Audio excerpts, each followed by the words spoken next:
Good morning అండి అందరికీ. ఈరోజు మరొక టాపిక్తో మీ ముందుకు రావడం అయితే జరిగింది. ఈరోజు తీసుకొచ్చినటువంటి టాపిక్ వచ్చేసి మీకు ఓటర్ కార్డ్ రిలేటెడ్. సో దాని నిమిత్తం మీకు ఆల్రెడీ తమ్నైల్లో చూసే ఉంటారు ఈరోజు నేను చెప్పబోయే టాపిక్ గురించి. ఓకే, సో ఇక పాయింట్లోకి వచ్చేసినట్లయితే మనకి ఈ యొక్క ఎలక్షన్స్ మూమెంట్లో లాస్ట్ డేట్ అనేది రీసెంట్గా ఒకటి మనకి క్లోజ్ అయింది. సో అది మీ అందరికీ తెలుసు, April 15th అని.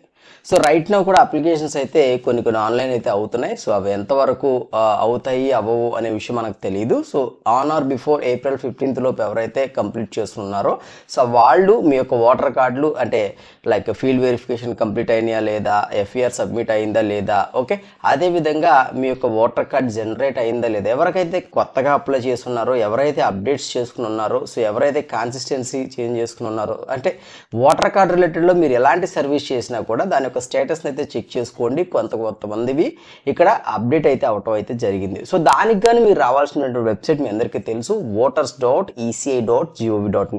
ఈ యొక్క వెబ్ హోమ్ పేజ్ ఓపెన్ చేయగానే మీకు ఈ విధంగా అయితే డిస్ప్లే అవుతుంది. సో హోమ్ పేజ్లో ట్రాక్ యువర్ అప్లికేషన్ స్టేటస్ అనే ఒక ఆప్షన్ ఉంటుందండి. సో అది క్లిక్ చేయగానే ఆటోమేటిక్గా లాగిన్ పేజ్ ఉంటుంది. ఆర్ఎల్స్ మీరు లెఫ్ట్ సైడ్లో టాప్లో చూసుకున్నట్లయితే మీకు లాగిన్ ఆప్షన్ ఉంటుంది. మీ యొక్క మొబైల్ నెంబర్ త్రూ OTP ద్వారా మీరు లాగిన్ అయిపోవచ్చు.